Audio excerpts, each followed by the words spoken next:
was that sound? Yeah. Hello? Hello out Can't there. hear you on the other one, but whatever. There we go. How you doing, Buzz? Right on. Oh, yeah, sure. They like him. Like him. Oh, don't leave me out. All right. Yeah, we're completely not professional here.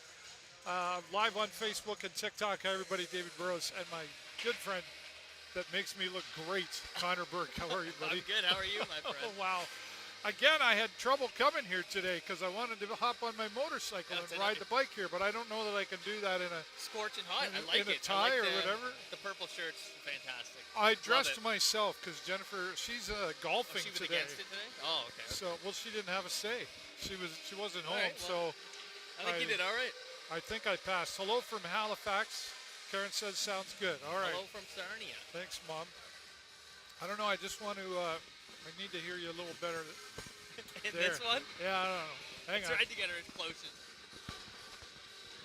You don't hear me? It's on the other one. There. You hear me now? You hear me now? There we go. Mother, father. Hello from Saskatchewan, and Halifax is out there as well. Very cool. And to those of you on Facebook, thanks for being here. Well, Connor, let's get just right into a couple things. I get messages all the time. People going, "Are you going to ask this? Are you going to talk about that?" And you know, we're not here to be brutally negative or anything, right? You know, I mean, no. I get it. People start blaming and whatever. It's like, wait a minute. Okay, the last game here at home, 8-1 loss. It's a tough game.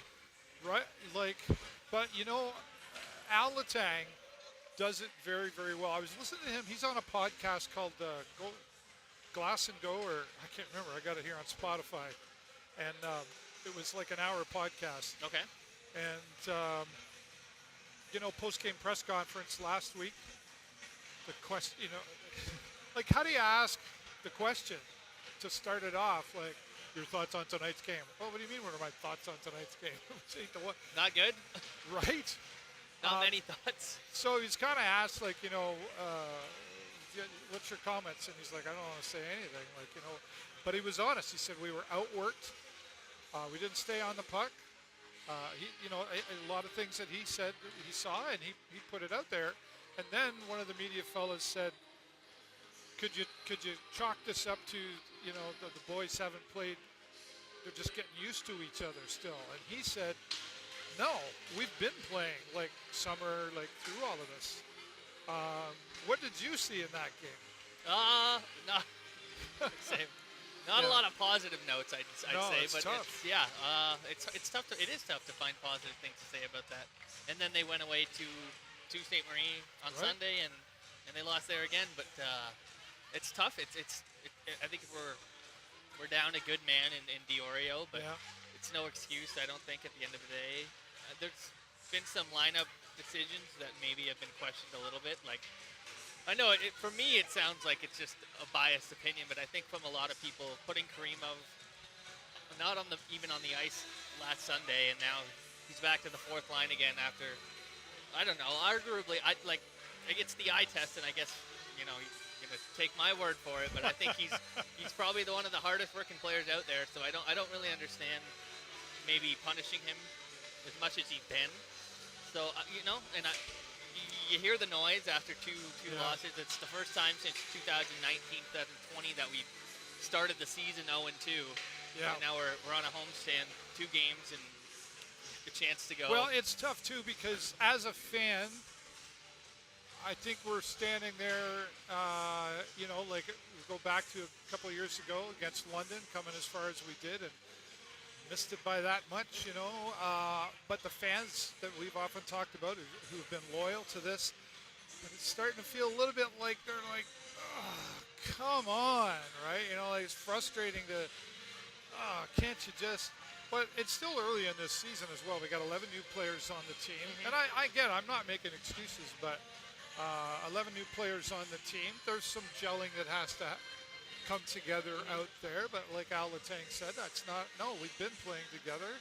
It's one of the things I heard him talking about, and often I've heard him talk about, is habits, creating habits.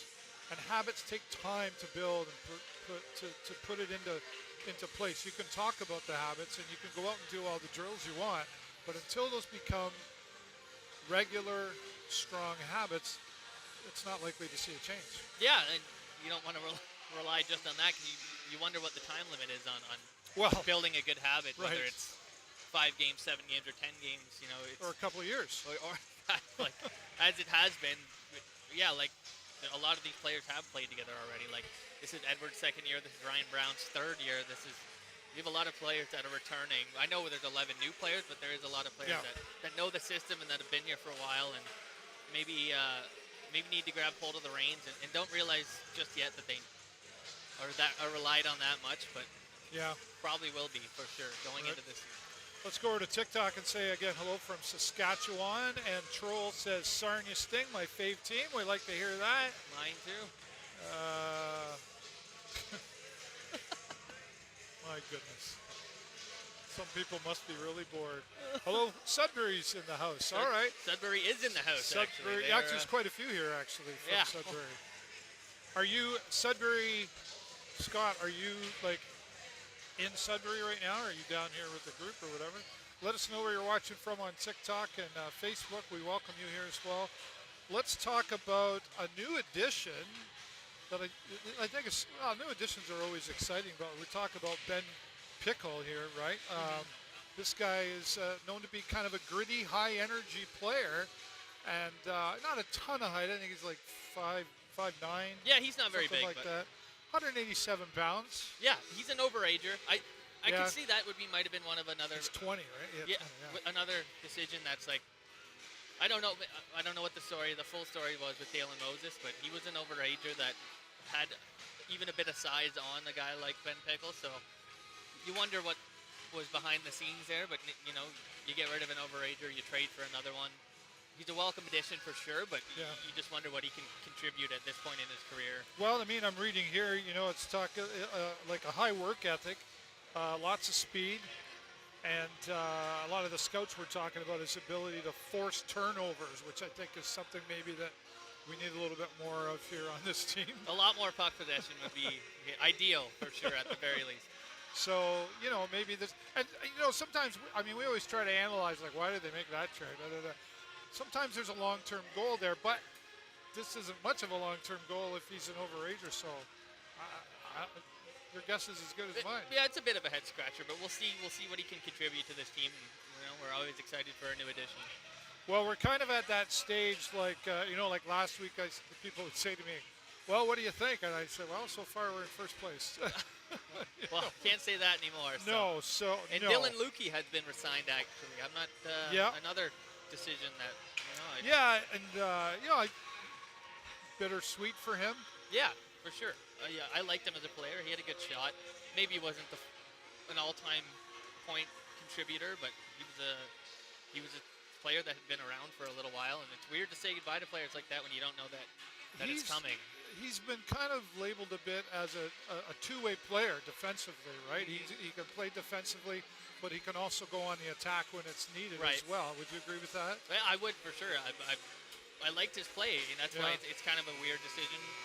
And we're kind of stuck with a lot of forwards right now, but he was one that helped out a lot on both ends of the ice. So, again, time will tell. So, we're just we'll never get the full. We're making stuff up to talk about because it's so early, right? But we'll never get the full answer. No. That's why we can do this. We're here to analyze and have some fun, right? I give up. Remember me, David? I'm from Ottawa. I even joined your live once or twice. Oh yeah, right. Sorry. Yeah, it's coming back to me. Oh, thanks for liking the live out there on TikTok. We got to 74,000 there. It was a couple of weeks ago.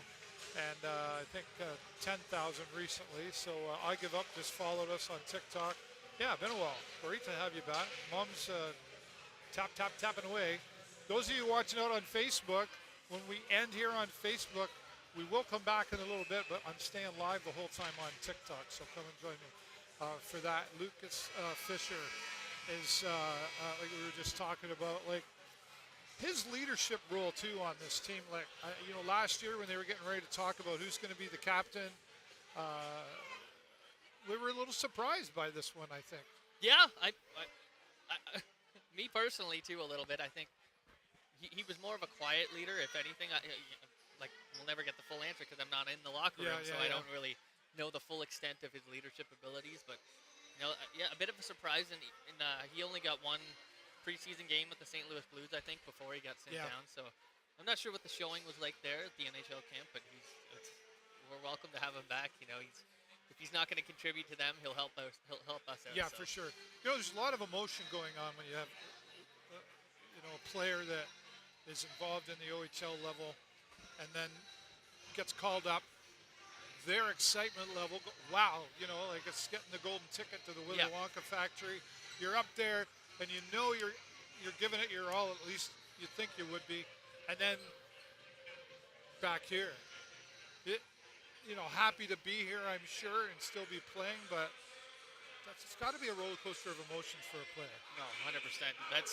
Especially at a young age. Yeah, well, there's a lot of players. They probably want to give their all to this entire career, this portion of their career, but no one wants to be in a junior arena forever. There's only 4,000 fans. You get 10,000 if you're a Knights player, but everyone wants to go to the NHL. Everyone wants to go to the next level. So, regardless of how much you want to contribute and be a part of a junior team in their community, it's the next step in your career is always on the horizon. So, I couldn't imagine how heartbreaking it is to have to come back to good old Sarnia when you're on your way to the big leagues. Lot of mixed emotions, like I said. But, now that this is happening, you kind of go like, okay, they haven't won a game yet, preseason or regular.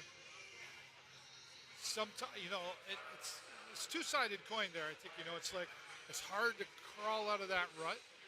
But at the same time, sometimes that can be what drives you to go. And again, those emotions have got to be pretty mixed out there if you're a Sarnia Sting player coming into this arena tonight trying to perform for the fans. I would just say especially new ones that have maybe given up a different aspect of a different avenue to go to the NCAA or to go to a different league, and now they're here and you're 0-2 and you're like, wow, I came here to do this. Did I make the right decision? This stinks a little bit. So I'm sure it's on their minds and they want to give it their all, and I'm probably pretty frustrating too. I could imagine. Right. Well, you can imagine, like, if it sucks for you as a fan, imagine if you're the player. Yeah.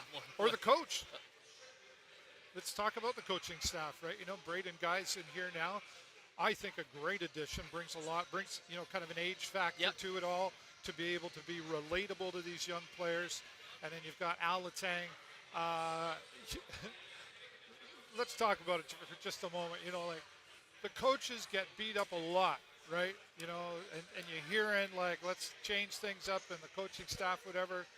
I'm not there. Like and again, I'm certainly no expert or whatever, but just knowing how I've been able to get to know Al a little bit over the last few years, I don't know. I really like him. He's a great guy. I've met him personally too. But this is his 5th year going in. Yep. We've only had one winning season under his guys. The other ones have been under 500